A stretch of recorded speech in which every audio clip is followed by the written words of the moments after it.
డబ్బు, అనారోగ్యం, ఉద్యోగం, వ్యాపారం అప్పులతో బాధపడుతున్నారా? వెంటనే జేకేఆర్ గురువు గారికి కాల్ చేసి అపాయింట్మెంట్ తీసుకోండి. సుమన్ టీవీ ప్రేక్షకులకు నమస్కారం. ఈ మందడి కృష్ణారెడ్డి ఎల్స్2 మీతో మాట్లాడుతున్నారు. మైక్రోసాఫ్ట్లో ఏమిటి ఘోరం? ప్రపంచ దిగ్గజ కంపెనీలో ఒకటైనటువంటి మైక్రోసాఫ్ట్ కంపెనీ లే ఆఫ్ ప్రకటించింది. తన ఉద్యోగుల్లో సుమారు 2-3% ఉద్యోగుల్ని తొలగించాలని నిర్ణయించుకుంది. దానివల్ల సుమారు 6,000 మంది ఎంప్లాయీస్ రోడ్డును పడిపోయే పరిస్థితులు ఏర్పడుతున్నాయి. దానికి కంపెనీ చెప్తున్నటువంటి కారణాలు ఏమిటంటే, ఒకటి కరోనా విజృంభించడం, రెండవది తమ నష్టాల నుంచి బారిన ఉన్నాము, ఆ నష్టాలు కాపాడుకోవడానికి కొంతమంది ఉద్యోగుల్ని తప్పక తీయాల్సిన పరిస్థితి ఏర్పడుతుందని చెప్తోంది. గతంలో కూడా మరి ఒక్కొక్క కంపెనీ మెల్లగా ఆర్టిఫిషియల్ ఇంటెలిజెన్స్ని ఉపయోగించుకుంటూ క్రమక్రమంగా ఉద్యోగుల్ని తగ్గించడానికి ప్రయత్నం చేస్తూ ఉంది. దాంట్లో టెక్ కంపెనీలన్నీ ముందుకు వస్తున్నాయి. ప్రతి కంపెనీ వేలాది ఎంప్లాయీస్ని సంవత్సరంలో ఒకసారి కాదు 2-3 దఫాలుగా తీసివేయడానికి ప్రయత్నం చేస్తున్నాయి. ఈ రకంగా పోతే కొన్నాళ్ల తర్వాత సాఫ్ట్వేర్ కంపెనీస్లో ఉద్యోగాలు దొరకడమే కష్టమయ్యే పరిస్థితి ఏర్పడేటట్టుగా ఉంది. ప్రపంచమంతా అటే ప్రయాణం చేస్తుంది.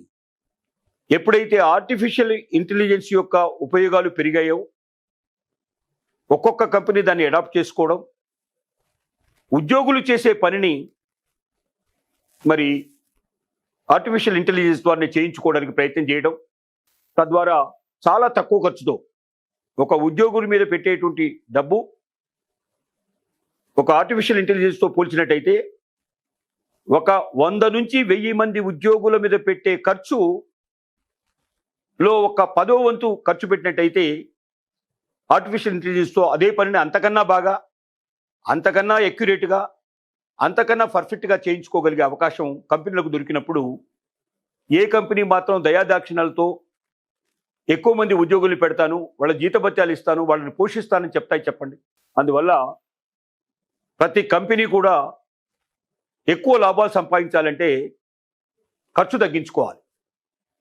ఖర్చులో ఎక్కువగా ఉండేది జీతభత్యాలే ఉంటాయి కాబట్టి ఎక్కువ ఎంప్లాయీస్ని పెట్టుకోవడం ద్వారా, అందులోనూ ఎగ్జిక్యూటివ్స్ని ఎక్కువగా హై రేంజ్ బాగా శాలరీస్ ఉండేటువంటి వ్యక్తుల్ని పెట్టుకోవడం ద్వారా ఎక్కువ మొత్తంలో వాళ్ళు చెల్లించాల్సిన పరిస్థితులు ఏర్పడుతున్నాయి. ఈ ఎక్కువ మొత్తంలో చెల్లించడం ద్వారా కంపెనీలకు నష్టాలు వస్తున్నాయనేటువంటి ఒక కొత్త పాట అందుకున్నాయి. కాబట్టి వీలైనంత వరకు అధిక జీతాలు పొందుతున్నటువంటి ఎగ్జిక్యూటివ్స్ని వీలైనంత వదిలించుకోవడానికి ప్రయత్నాలు మొదలయ్యాయి.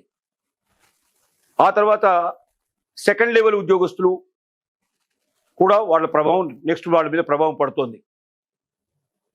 ఈ రకంగా చూసినట్టయితే సాఫ్ట్వేర్ కంపెనీలో ఉద్యోగస్తుల యొక్క జీవితాల లోపల భద్రత కరువైపోయింది. చాలామంది సరిగ్గా నిద్రపోలేకపోతున్నారు. మా భవిష్యత్తు ఏమిటి, మేము కట్టాల్సినటువంటి ఈఎంఐల పరిస్థితి ఏమిటి, సడన్గా మమ్మల్ని తీసేస్తే మా జీవితం ఏమిటి?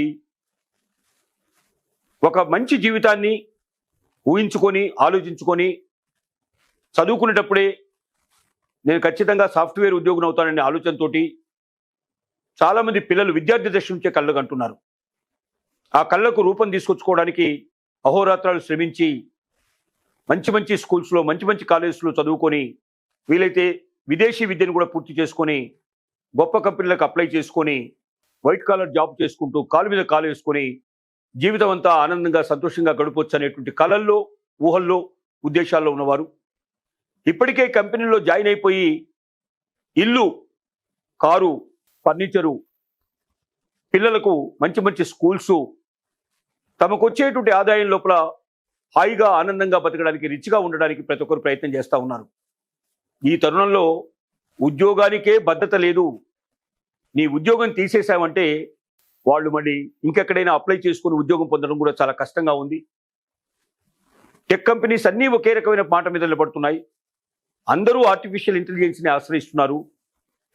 తద్వారా లక్షలాది మంది జీవితాల లోపల శూన్యం మిగిలిపోయే పరిస్థితి ఏర్పడుతోంది.